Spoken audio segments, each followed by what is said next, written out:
Calon guru bahasa Inggris P3K ataupun calon guru bahasa Inggris PPPK, kembali bersama saya Mr. IDP di pembahasan ya prediksi soal P3K untuk guru bahasa Inggris ya. Saya beritahu sedikit, di tahun lalu saya sudah banyak membantu guru-guru bahasa Inggris bisa lolos di seleksi CPNS tahun lalu. Saya harap juga di tahun ini Mr. IDP bisa membantu teman-teman lulus menjadi guru bahasa Inggris P3K. Semangat! Oke, di soal kali ini kita akan membahas soal terkhusus mengenai conditional sentences ya, conditional sentence. Ya, mungkin teman-teman sudah tahu mengenai materi ini, tetapi teman-teman perlu pengulangan materi ya. Ini akan membantu kita cepat mengerjakan soal-soal bahasa Inggris, terutama nanti di sini mengenai materi bahasa Inggris conditional sentence. Oke, sebagaimana tadi sudah saya beritahu, ada 4 ya. Ada 4 tipe, 4 types of conditional sentences. Oke, kita langsung ke nomor 1. If I blank blank too much, ya, I feel uncomfortable. Oke, pilihannya kita lihat di sini di layar. Di sini kita bisa melihat klausa yang kedua di sini sudah komplit ya, sudah komplit. Kita perhatikan saja kata kerjanya dalam bentuk verb 1, berarti present tense.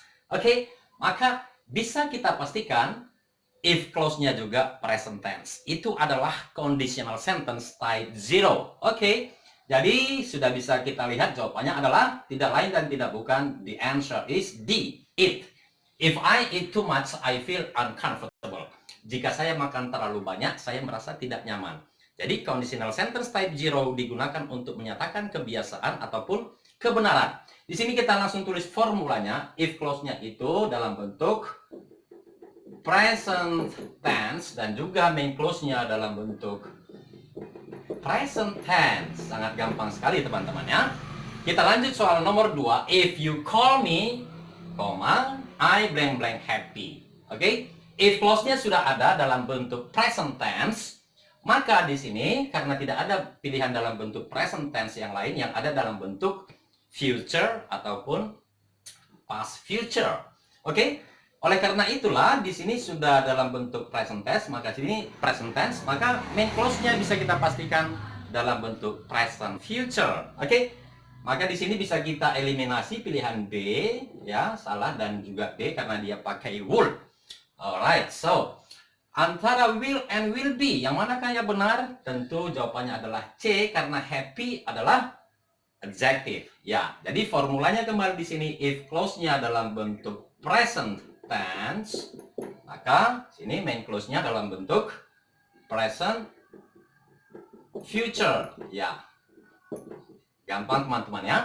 Type 0 sudah, type 1 sudah. Kita lanjut ke nomor 3. If the question blank blank easy, okay, I will answer it quickly. Alright. Di sini kita perhatikan main clause-nya sudah ada bentuknya complete would answer, would plus verb 1. Oke, ini adalah ciri-ciri dari conditional sentence type 2. Ya. Maka di sini if clause-nya itu harus dalam bentuk past tense. Alright? Oke. Lalu di sini bisa kita eliminasi pilihan A salah, pilihan B salah. Lalu antara was dan were.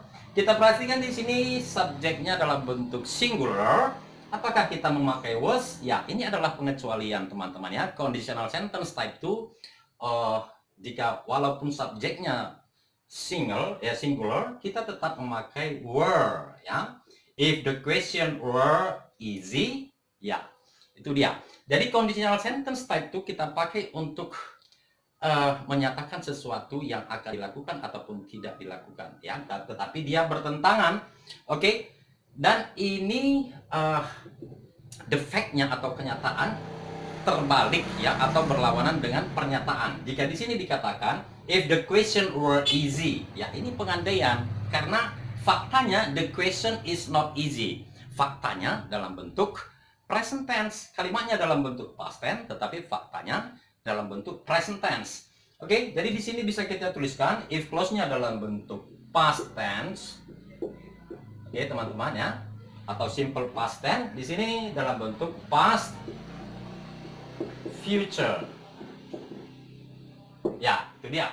Kita lanjut soal nomor 4 yang prediksi soal P3K atau PPPK untuk guru bahasa Inggris. If the road hadn't been icy, okay, we blank an accident.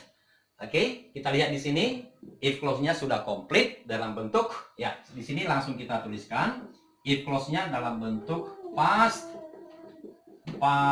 perfect. Ya. Past perfect yaitu had plus verb 3. Oke. Lalu bagaimana dengan main clause-nya? Yaitu dalam bentuk past future perfect. Oke. Di sini untuk past future perfect tentu setelah subjek teman-teman ya, maka di sini bisa diawali dengan past future would. Oke, tetapi bisa juga kita pakai alternatif might ya, dan juga should. Oke, lalu di sini ini bisa ditambah dengan have, lalu di sini plus verb 3. Oke. Ya, jadi dari sini sudah bisa kita tentukan jawabannya tidak lain dan tidak bukan adalah B, wouldn't have had. Oke. Jadi jika kita artikan jika jalan tersebut tidak licin karena SIC, kita wouldn't have had an accident. Kita tidak akan mendapat kecelakaan. Oke, di sini perlu saya beritahu bahwa untuk soal-soal conditional sentence tidak selalu yang ditanyakan itu untuk melengkapi salah satu klausanya. Tetapi kadang ya terkhusus untuk conditional sentence type 2 and 3, kadang yang ditanyakan itu adalah the fact atau the meaning ya. Jadi di sini contohnya if the road hadn't been icy, jika jalan tersebut tidak licin, maka faktanya itu berlawanan dengan kalimat conditional sentence-nya. Di sini dia dalam bentuk negatif, maka faktanya itu dalam bentuk positif dan tensesnya menjadi past tense. Berarti kenyataannya apa? The road was icy. Berarti jalan tersebut kenyataannya ber-S atau licin karena S. Oke? Itulah teman-teman yang bisa saya sampaikan. Di sini saya beritahu bahwa Mr. IDP akan membuat tryout gratis. Oke? Silahkan teman-teman tetap terus memantau IDP channel. If you have any questions, let me know. You can type it in comment column. Thank you very much for watching. See you next time.